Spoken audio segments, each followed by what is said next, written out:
ಎಲ್ರಿಗೂ ನಮಸ್ಕಾರ. ಸೊ ದರ್ಶನ್ ಮಾತಾಡ್ತಿರೋದು. ಸೊ 3 ಡೇಸಿಂದ ನನಗೇನೇನು ರೆಸ್ಪಾನ್ಸಸ್ ಬರ್ತಿದೆ, it has been quite amazing and stupendous. ನಾನು ಇಷ್ಟೊಂದು ರೆಸ್ಪಾನ್ಸಸ್ ಬರುತ್ತೆ ಅಂತ ನಾನು ಅಂದ್ಕೊಂಡಿರಲಿಲ್ಲ. ಆ್ಯಂಡ್ ನನಗೆ ಅರ್ಥ ಆಗುತ್ತೆ, ತುಂಬ ಜನ ಲೈಕ್ ಅಬ್ರಾಡಿಂದ ಎಲ್ಲ ನನಗೆ ಟೆಕ್ಸ್ಟ್ ಮಾಡಿದ್ರು, ತುಂಬ ಕಾಲ್ಸ್ ಬಂತು. ಆ್ಯಂಡ್ ನನಗೂ ಆದಷ್ಟು ಫ್ರೆಂಡ್ಸ್ ರಿಕ್ವೆಸ್ಟ್ನ ನಾನು ಅಕ್ಸೆಪ್ಟ್ ಮಾಡಿದ್ದೀನಿ. ಬಟ್ ನಿಮಗೆ ಅರ್ಥ ಆಗುತ್ತೆ, ಇಟ್ ಇಸ್ ನಾಟ್ ತುಂಬ ಈಸಿ ಅಲ್ಲ ಅದು. ಸೊ ಎಲ್ಲರಿಗೂ ಒಂದೇ ಕ್ವೆಶ್ಚನ್ನು, ದೇವ್ ಲೈಕ್ ಸರ್ ನೀವು ಬರೋ ಗಂಟ ನಮಗೆ ಕ್ಲಾರಿಟಿ ಸಿಗ್ತಾ ಇಲ್ಲ ಈ ವಿಷಯದಲ್ಲಿ, ನೀವು ಬನ್ನಿ, ನೀವು ಟೆಕ್ನಿಕಲಾಗಿ ಮಾತಾಡಿ ಅಂತ. ನಾನು ಎಷ್ಟು ಟೆಕ್ನಿಕಲಾಗಿ ಸೌಂಡಾಗಿ ಈ ವಿಷಯ ಬಗ್ಗೆ ಮಾತಾಡ್ತೀನಿ ಗೊತ್ತಿಲ್ಲ, but I think I can do pretty well. ನನಗೆ ಆದಷ್ಟು ನಿಮಗೆ ಅಂಡರ್ಸ್ಟ್ಯಾಂಡ್ ಮಾಡಿಸ್ತೀನಿ.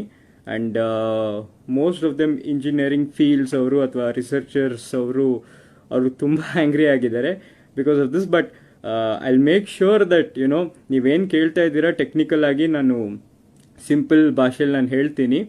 ಸೊ ಐಮ್ ಜಸ್ಟ್ ಇನ್ನೂ ಒಂದು 2 ನಿಮಿಷ ಇದೆ. So I'm just waiting for it. ಕರೆಕ್ಟಾಗಿ 10 o'clock ಸ್ಟಾರ್ಟ್ ಮಾಡೋಣ ಅಂತ.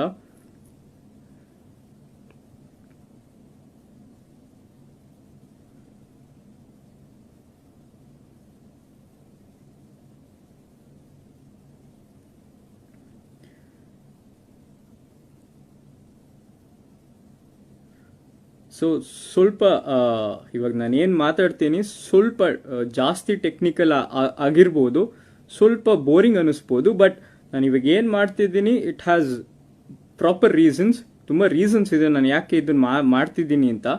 ಸೊ ನಾನು ಅದನ್ನು ಮಾತಾಡ್ತಾ ಎಕ್ಸ್ಪ್ಲೇನ್ ಮಾಡ್ಕೊಂಡು ಹೋಗ್ತೀನಿ ನಿಮಗೆ. ನಾನು ಯಾಕೆ ಇದನ್ನು ಪರ್ಟಿಕ್ಯುಲರಾಗಿ ನಾನು ಹೇಳಿದೆ, ಇದನ್ನು ಪರ್ಟಿಕ್ಯುಲರಾಗಿ ಯಾಕೆ ತೊಗೊಂಡೆ ಅಂತ ನಾನು ಹೇಳ್ತೀನಿ. ಸ್ವಲ್ಪ ಅಡ್ಜಸ್ಟ್ ಮಾಡ್ಕೊಳ್ಳಿ, ನಂಗೆ ಅರ್ಥ ಆಗುತ್ತೆ. ಸ್ವಲ್ಪ ಎಲ್ಲರಿಗೂ ಟೆಕ್ನಿಕಲಾಗಿ ಅಷ್ಟು ಅರ್ಥ ಆಗಲ್ಲ ಅಂತ, ಬಟ್ ರೀಸನ್ಸ್ ನನಗೆ ಆದಷ್ಟು ನಾನು ಟೆಕ್ನಿಕಲಾಗಿ ಅರ್ಥ ಮಾಡೋಕ್ಕೆ ಟ್ರೈ ಮಾಡ್ತೀನಿ.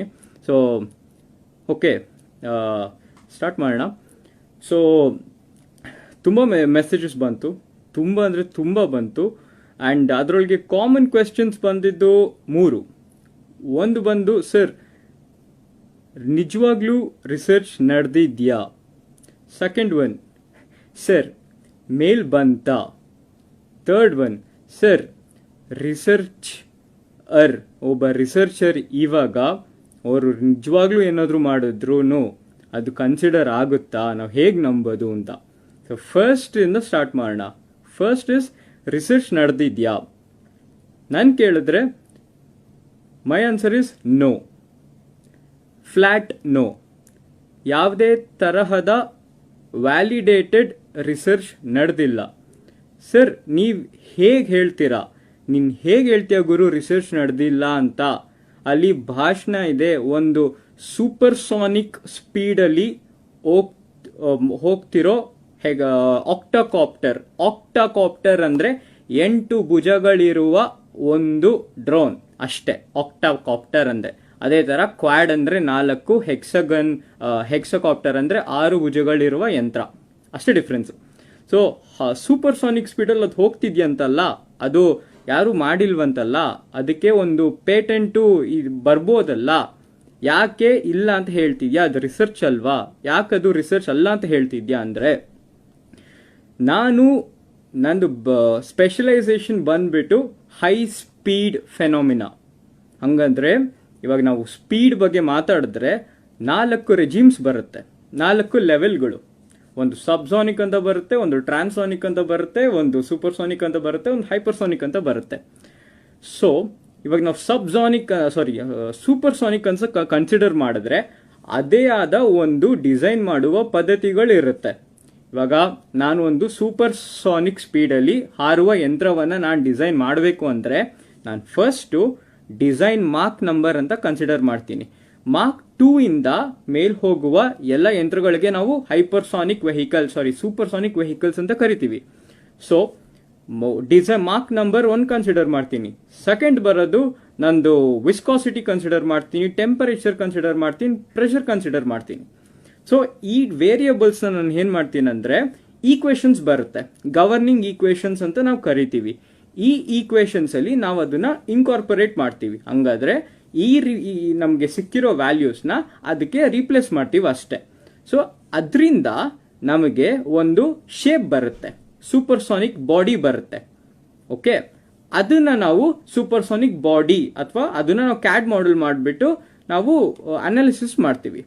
ಸೊ ಡ್ರೋನ್ ಯಾಕೆ ಆಗಲ್ಲ, ಡ್ರೋನ್ ಯಾಕೆ ಸೂಪರ್ಸಾನಿಕ್ ಸ್ಪೀಡಲ್ಲಿ ಹೋಗಕ್ಕಾಗಲ್ಲ ಅಂದ್ರೆ, ನೀವು ಯಾವುದೇ ಒಂದು ಸೂಪರ್ಸಾನಿಕ್ ಬಾಡಿ ಎಕ್ಸ್ಟ್ರೂಡ್ ಮಾಡಿದ್ರು, ಸೊ ಪ್ಲೀಸ್ ಒನ್ ರಿಕ್ವೆಸ್ಟ್, ಯಾರು ಕಾಲ್ ಮಾಡಕ್ ಹೋಗಬೇಡಿ, ವಿಡಿಯೋ ಕಾಲ್ ಎಲ್ಲ ಮಾಡಕ್ ಹೋಗಬೇಡಿ, ಇಂಟ್ರಪ್ಟ್ ಆಗುತ್ತೆ ನನಗೆ.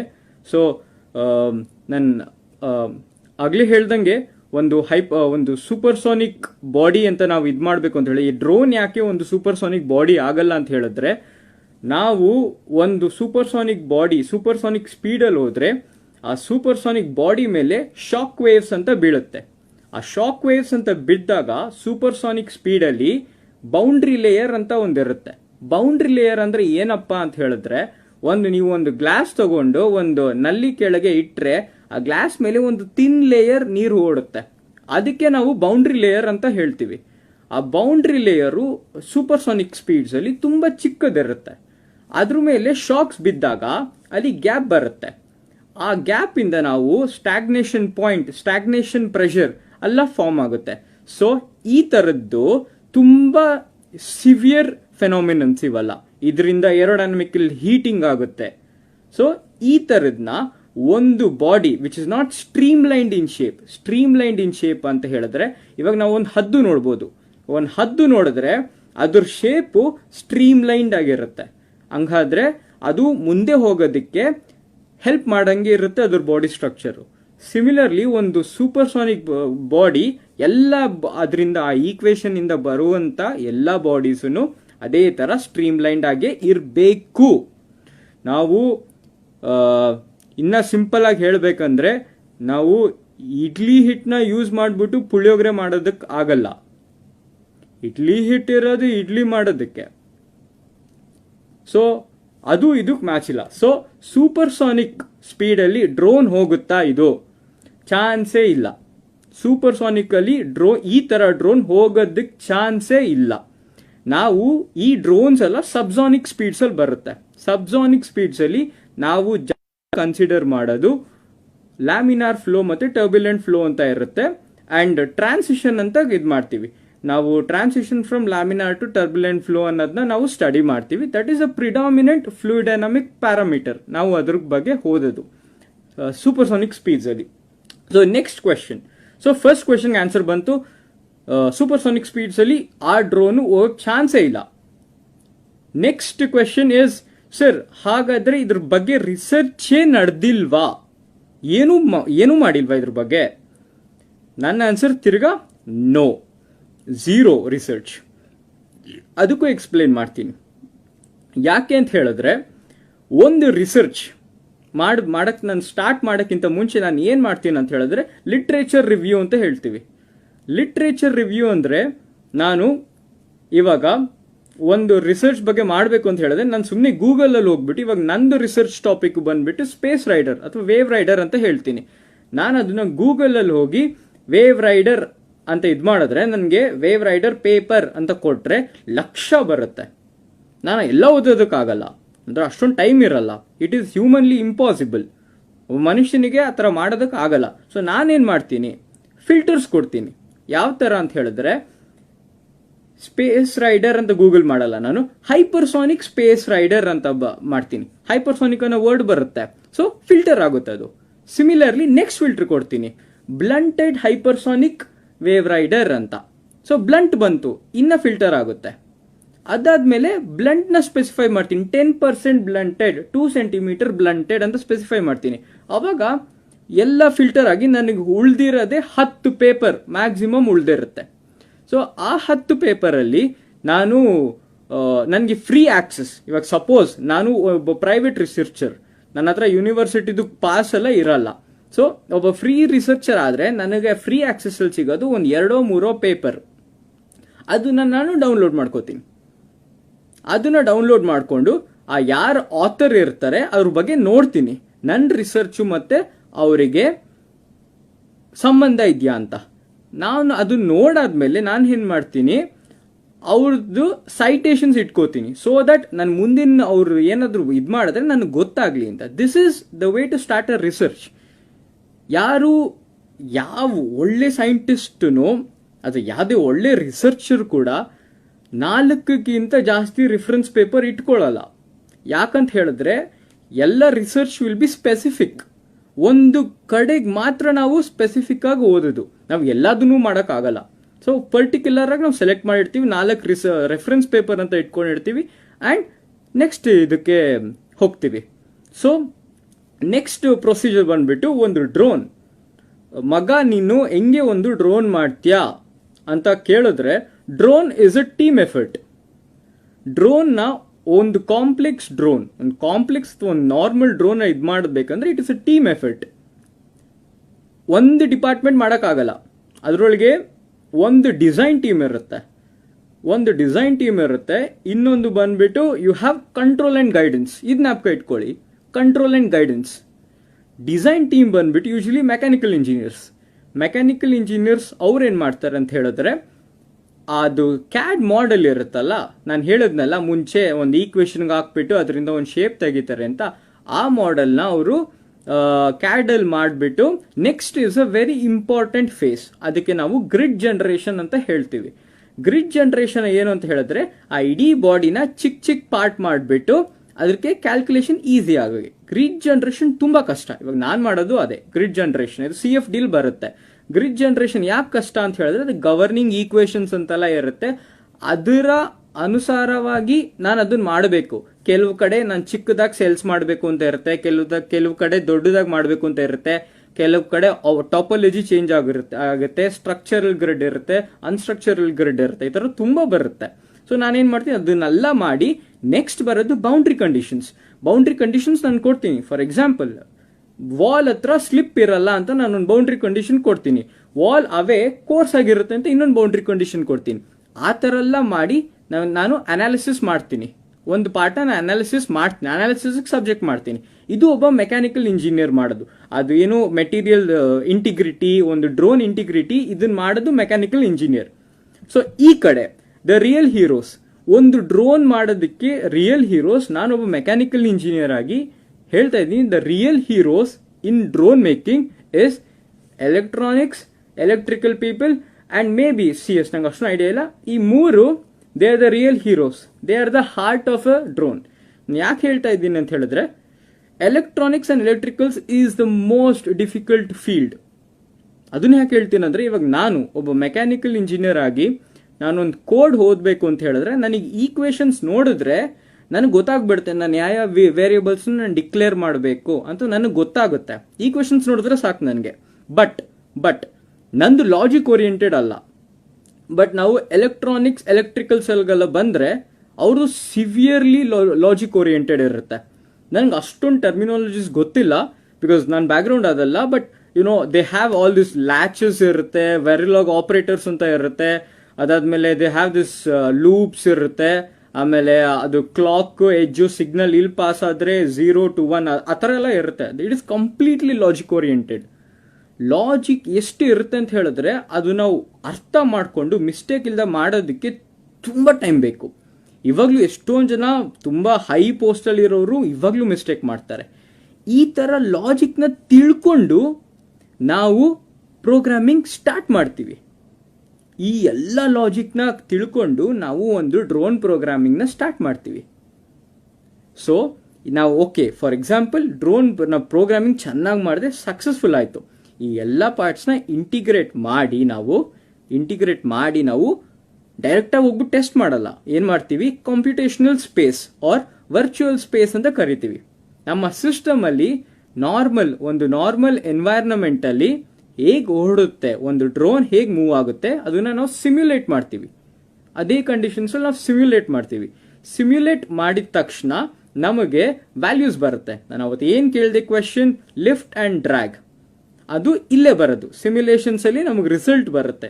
ಇಷ್ಟು ಲಿಫ್ಟ್ ಇದೆ, ಇಷ್ಟು ಡ್ರ್ಯಾಗ್ ಇದೆ ಅಂತ ನಮಗೆ ಗೊತ್ತಾಗುತ್ತೆ. ನೆಕ್ಸ್ಟ್ ಏನಾಗುತ್ತೆ ಅಂತ ಹೇಳಿದ್ರೆ, ನೆಕ್ಸ್ಟ್ ನಾವು ಆನ್ ಫೀಲ್ಡ್ ಟೆಸ್ಟಿಂಗ್ ಮಾಡ್ತೀವಿ. ಆನ್ ಫೀಲ್ಡ್ ಟೆಸ್ಟಿಂಗ್ ಅಂತ ಹೇಳಿದ್ರೆ 2 ಥರ ಬರುತ್ತೆ. ಇವಾಗ ನಾನು ಒಂದು ಏರ್ಕ್ರಾಫ್ಟ್ ಡಿಸೈನ್ ಮಾಡಬೇಕಂದ್ರೆ ವಿಂಡ್ ಟನಲ್ ಟೆಸ್ಟ್ಸ್ ಮಾಡ್ತೀನಿ ನಾನು. ಅದೇ ಥರ ಡ್ರೋನಿಗೆ ಯಾವುದೋ ಇರ್ಬೋದೇನೋ, ಅದು ನನಗೆ ಸರಿಗೆ ಇನ್ಫಾರ್ಮೇಷನ್ ಇಲ್ಲ. ಸೊ ಡ್ರೋನ್ಗೆ ಅದೇ ಥರ ಪರ್ಟಿಕ್ಯುಲರ್ ಒಂದು ಟೆಸ್ಟ್ ಮಾಡ್ತೀವಿ. ಸೊ ಎಕ್ಸ್ಪೆರಿಮೆಂಟಲ್ ವ್ಯಾಲ್ಯೂ ನಮ್ಮ ಹತ್ರ ಇರುತ್ತೆ, CFD ವ್ಯಾಲ್ಯೂಸ್ ಇರುತ್ತೆ ನಮ್ಮ ಹತ್ರ. ಸೊ 2 ಕಂಪೇರ್ ಮಾಡ್ತೀವಿ, ನೋಡ್ತೀವಿ. ಒಂದು 2 ಬಂದಿರುತ್ತೆ, ಇನ್ನೊಂದು 5 ಬಂದಿದ್ರೆ ಎರರ್ 3 ಅಂತ ಅರ್ಥ. ಆ 3ನ ಅದು ಫೀಡ್ಬ್ಯಾಕ್ ಆಗುತ್ತೆ. ದಟ್ ಮೀನ್ಸ್ ನೆಕ್ಸ್ಟ್ ಟೈಮ್ ಇಟ್ರೇಷನ್ಗೆ ಅದು ಕಡಿಮೆ ಆಗ್ತಾ ಬರುತ್ತೆ. ಇದು loop. This is the like ಒಂದು ನಾರ್ಮಲ್ ಡ್ರೋನ್ ಮಾಡ್ಬೇಕಂದ್ರೆ ಇಷ್ಟೆಲ್ಲ ಪ್ರೊಸೆಸ್ ಇರುತ್ತೆ. ನಾನು ಸಿಂಪಲ್ ಆಗಿ ಹೇಳಿದ್ದೀನಿ, ಬಟ್ ಒಂದೊಂದು ಪ್ರೊಸೆಸ್ನು ತುಂಬಾ ಕಷ್ಟ, ತುಂಬಾ TDS, ತುಂಬಾ ಟೈಮ್ ತಗೊಳುತ್ತೆ. ಯಾವುದು ಒಂದಿನದಲ್ಲಿ ಆಗೋವಂಥದ್ದಲ್ಲ. ಸೊ ನೆಕ್ಸ್ಟ್ ಕ್ವೆಶನ್ ಏನಂತ ಹೇಳಿದ್ರೆ, ದ ಮೋಸ್ಟ್ ಇಂಪಾರ್ಟೆಂಟ್ ಕ್ವೆಶನ್, ಎಲ್ಲರೂ ವೇಟ್ ಮಾಡ್ತಿರೋದು, ಸರ್ ಮೇಲ್ ಬಂತಾ ಕ್ವೆಶನ್. ಸೊ ನನಗೆ ಯಾವುದೇ ತರಹದ ಮೇಲ್ ಕೂಡ ಬಂದಿಲ್ಲ, ಅದು ಬರುವುದಿಲ್ಲ. ಅದು ಬಂದರೂ ನಾನು ಎಕ್ಸೆಪ್ಟ್ ಮಾಡುವುದಿಲ್ಲ.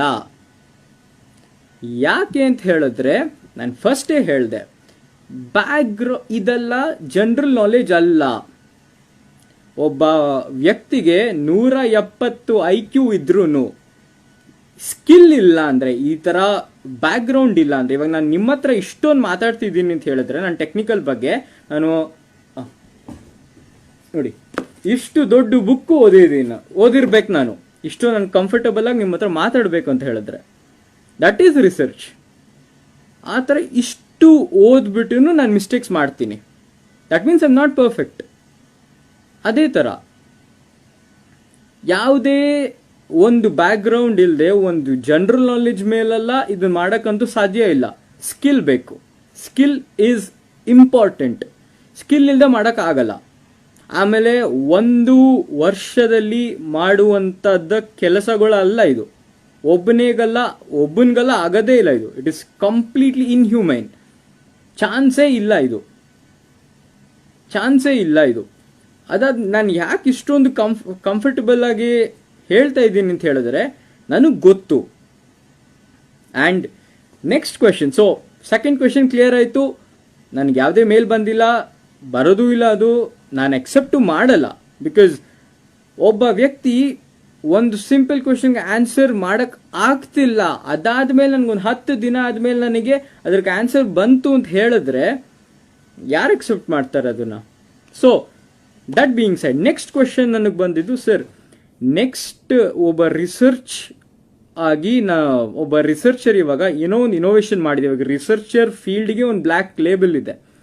ತುಂಬ ರಿಸರ್ಚರ್ಸ್ ತುಂಬ ಆಂಗ್ರಿಯಿಂದ ಇವಾಗ ಆಸ್ಟ್ರೇಲಿಯಾ, US ಇಂದ ಅಲ್ಲಿ ಕೆಲಸ ಮಾಡ್ತಿರೋರು ಪೋಸ್ಟ್ ಡಾಕ್ಸ್ ಎಲ್ಲ ನನಗೆ ಕಾಲ್ ಮಾಡಿ ಹೇಳಿದ್ರು, ಇವಾಗ ನಾವೇನಾದರೂ ಒಂದು ಇನೋವೇಷನ್ ಮಾಡಿದ್ರೆ ನಮಗೆ ಅಪ್ರಿಸಿಯೇಷನ್ ಸಿಗುತ್ತಾ ಇಲ್ವಾ ಅಂತ. ನಾನು ಓದಿದ್ದು, ನನ್ನ ಸ್ಕೂಲ್ ಬಂದು ಕೇಂಬ್ರಿಡ್ಜಲ್ಲಿ ನಾನು ಓದಿದ್ದು. ನಾನು 5th ಸ್ಟ್ಯಾಂಡರ್ಡಲ್ಲಿ ಇರಬೇಕಾದ್ರೆ ನನಗೊಂದು ಫಂಟಾಸ್ಟಿಕ್ ಟೀಚರ್ ಇದ್ರು. ಅವರೇ ನಾನು ಇಲ್ಲಿವರೆಗೂ ಇಷ್ಟು ಮಾತಾಡ್ತಾ ಇದ್ದೀನಿ ಅಂತ ಹೇಳಿದ್ರೆ ಅವರೇ ಅದಕ್ಕೆ ಇನ್ಸ್ಪಿರೇಷನು. ಅವ್ರ ಹೆಸರು ಹೇಮಲತಾ ಅಂತ. ಅವ್ರ ಸೈನ್ಸ್ ಕ್ಲಾಸಲ್ಲಿ ನನಗೆ ಯಾವಾಗಲೂ ಎಲ್ಲರಿಗೂ ಹೇಳ್ತಾ ಇದ್ರು, every science class should have 2 important question, why and how. ನಾನು ಯಾಕೆ ಇದನ್ನು ಹೇಳ್ತಾ ಇದ್ದೀನಿ ಅಂದರೆ, ನಾವು ಏನೇನು ರಿಸರ್ಚ್ ಮಾಡ್ತೀವಿ, 2 ವರ್ಷ 3 ವರ್ಷ ನಾವು ಏನು ಕುತ್ಕೊಂಡು ಮಾಡ್ತೀವಿ, ನಾವು ಅದಕ್ಕೆ ನಮಗೆ ತೋರಿಸ್ಕೊಳ್ಳೋದಕ್ಕಿರೋದು 5 ಪೇಜು. ಅಬ್ಸ್ಟ್ರಾಕ್ಟಿಂದ ಹಿಡಿದು ರಿಸಲ್ಟ್ವರೆಗೂ ಅಷ್ಟೇ ನಾವು ತೋರ್ಸೋಕ್ಕಾಗೋದು. ಯಾರಾದರೂ ಅದು ನೋಡಿಬಿಟ್ಟು ನೀನು ಒಂದು ಮಿಸ್ಟೇಕ್ ಮಾಡಿದ್ಯಾ ರಿಸರ್ಚಲ್ಲಿ, ಸ್ವಲ್ಪ ಕರೆಕ್ಟು, ಇನ್ನೂ ಸ್ವಲ್ಪ ಅಥವಾ ಜಾಸ್ತಿ ಕರೆಕ್ಟು, ಸ್ವಲ್ಪ ತಪ್ಪು ಅಂತ ಇಲ್ಲ, ತಪ್ಪು ಅಷ್ಟೇ. ನೀವು ಸ್ವಲ್ಪ ತಪ್ಪಾಗ್ಬಿಟ್ಟು ರಿಸರ್ಚಲ್ಲಿ ಕೊಟ್ಟರೆ it is like complete zero, ನಿನಗೇನು ಬರಲ್ಲ, ನೀನು ಮಾಡಿದ್ದೆಲ್ಲ ವೇಸ್ಟು ಅನ್ನೋದು. ಸೊ ಯಾವುದೇ ರಿಸರ್ಚರ್ಗೆ ನೀವು ಹೋಗ್ಬಿಟ್ಟು, ಸರ್ ಇದು ಹೇಗೆ ಮಾಡಿದ್ರಿ, ಇದು ಯಾತಕ್ಕೆ ಮಾಡಿದ್ರಿ ನೀವು ಅಂತ ಕೇಳಿದ್ರೆ, ಅವರು ತುಂಬ ಖುಷಿಯಿಂದ ನಿಮಗೆ ತಲೆ ಕೆಟ್ಟೋಗೋವರೆಗೂ ಎಕ್ಸ್ಪ್ಲೇನ್ ಮಾಡ್ತಾರೆ. ಅವರು ನಿಜವಾದ ರಿಸರ್ಚರ್ಸ್. ನೀವೇ ಅನ್ಕೊಬೇಕು, ಯಾಕಪ್ಪ ನಾವು ಈ ಕ್ವೆಶನ್ಸ್ ಕೇಳಿದ್ರಿ ಅಂತ. ಬಿಕಾಸ್ ಅವ್ರಿಗೆ ಏನಂದ್ರೆ ತುಂಬ ಕೆಲಸ ಮಾಡಿರ್ತಾರೆ ಅದ್ರ ಬಗ್ಗೆ. ಎಕ್ಸ್ಪ್ಲೇನ್ ಮಾಡೋಕ್ಕೆ ಟೈಮ್ ಸಿಗಲ್ಲ. ಒಂದು ಕಾನ್ಫರೆನ್ಸ್ಗೆ ಹೋದ್ರೆ 5 ನಿಮಿಷದಲ್ಲಿ ಮುಗಿಸಿ ಅಂತ ಹೇಳ್ತಾರೆ. So that is the only ego that we have, that ಯಾರೋ ನಮಗೆ ನಾವು ಮಾಡಿದ ಬಗ್ಗೆ ಕೇಳ್ತಾರೆ, ಯಾರೋ ನಮ್ಮನ್ನ ಸೈಟ್ ಮಾಡ್ತಾರೆ, ನಮ್ಮ ಮಾಡಿರೋ ರಿಸರ್ಚ್ ಬಗ್ಗೆ ಯಾರೋ ಒಬ್ರು ಕೇಳ್ತಾರೆ, ಅಷ್ಟೇ ಇರೋದು. So that being said, so mostly ಇದು ನನ್ನ ಒಪಿನಿಯನ್ ಅಂತ ನಾನು ಹೇಳ್ತಿಲ್ಲ. So I think most engineering background ಇರೋರು I think they will agree with me.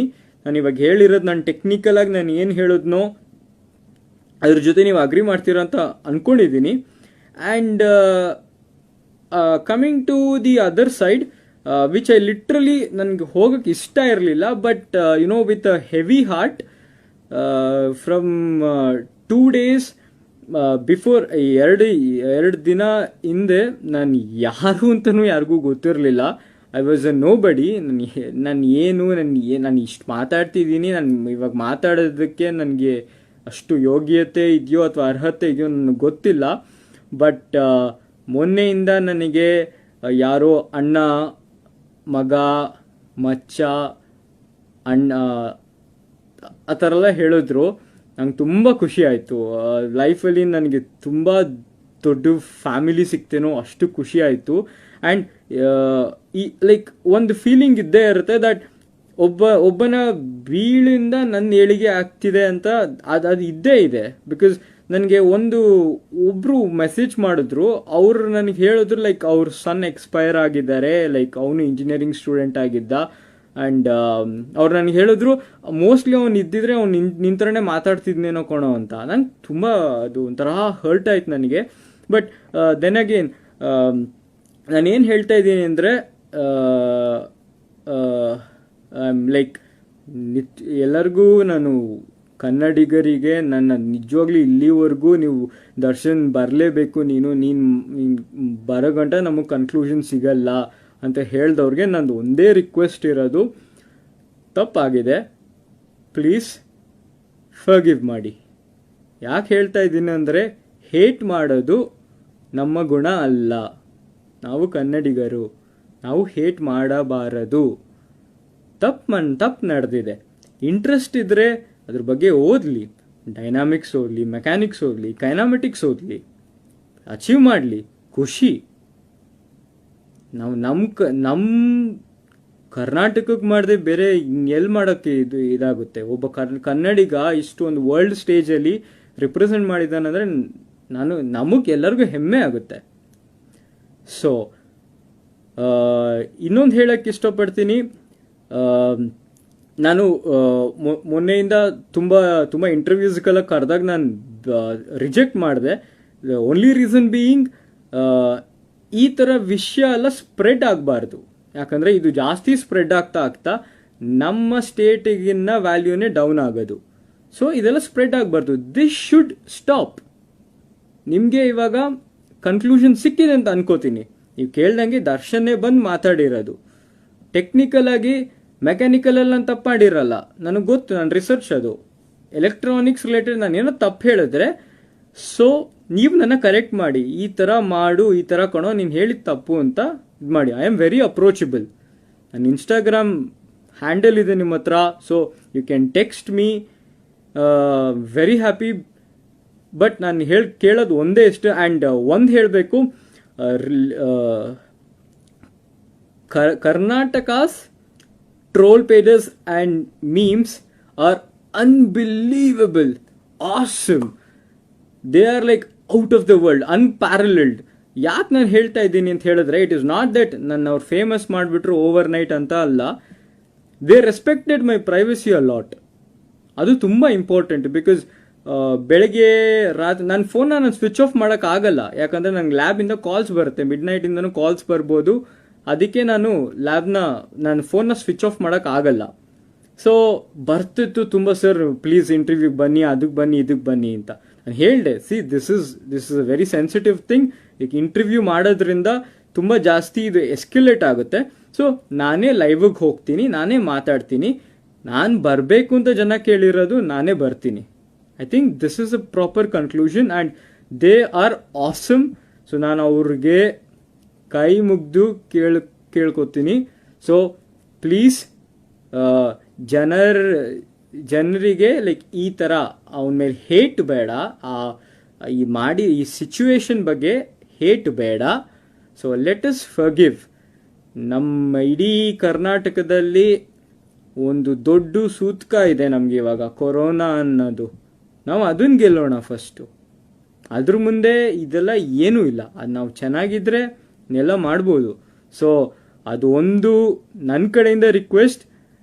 ಅದೇನೋ ಗೊತ್ತಿಲ್ಲ, ಇವತ್ತು ಅನ್ನಿಸ್ತಿದೆ ದರ್ಶನ್ ನಾನು ಏನಾದರೂ ಹೇಳಿದ್ರೆ ಅಟ್ಲೀಸ್ಟ್ ಏನೋ ಗೊತ್ತಿಲ್ಲ 40% ಆಫ್ ದ ಜನ ನನ್ನ ಮಾತು ಕೇಳಿ ದರ್ಶನ್ ಹೇಳ್ತಾ ಇದ್ದಾನೆ, ಸೊ ವಿ ಶುಡ್ ಫರ್ಗಿವ್ ಅಂತ ಅನ್ಕೋತಾರೆ ಅಂತ ನಾನು ಅನ್ಕೊಂಡಿದ್ದೀನಿ. ಸೊ ಪ್ಲೀಸ್ ಕೈ ಮುಗ್ದು ಕೇಳ್ಕೊತೀನಿ. ಒಬ್ಬ ನೀವೇ ಹೇಳಿದ್ದೀರಾ ಅಣ್ಣ, ಮಗ, ಮಚ್ಚ, ಬ್ರೋ, ಡೂಡ್ ಕಡೆಯಿಂದ ಬರ್ತಿದೆ. So please let us forgive, let us forget, let us move on. So ಇಲ್ಲಿವರೆಗೂ ನಾನು ಮಾತಾಡಿದ್ದು ಆ ಇನ್ಸಿಡೆಂಟ್ ಬಗ್ಗೆ.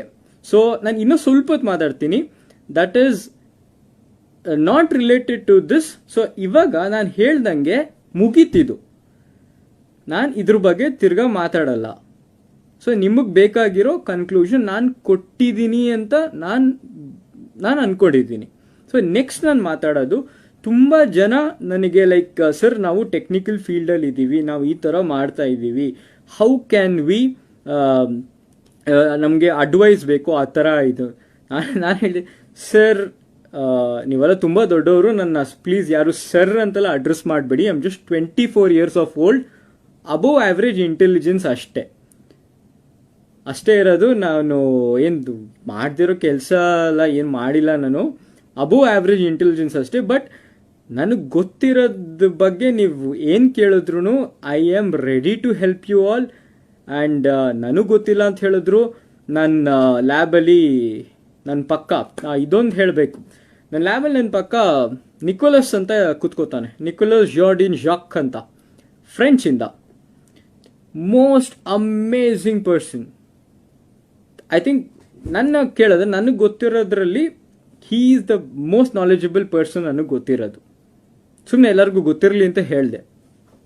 ನಾನು ಒಂದು 10% ಇಲ್ಲ ನಾನಂತ ಅನ್ಕೋತೀನಿ. ನಿಮ್ಗೇನಾದರೂ ಆ ಥರ ಡೌಟ್ ಇದ್ದರೆ ನಾನು ಅವ್ರ ಹತ್ರ ಕೇಳಿ, ಅಥವಾ ನನ್ನ ಜೂನಿಯರ್ಸು ಅಥವಾ ನನ್ನ ಜೂನಿಯರ್ಸಾಗಿ ಇಲ್ಲಿ ಕೆಲಸ ಮಾಡಿದವರು IITs ತುಂಬ ಜನ ಇದ್ದಾರೆ. IIT ಡೆಲ್ಲಿ, ಖಡಗ್ಪುರ್, ಕಾನ್ಪುರ್ ತುಂಬ ಕಡೆ ಇದ್ದಾರೆ.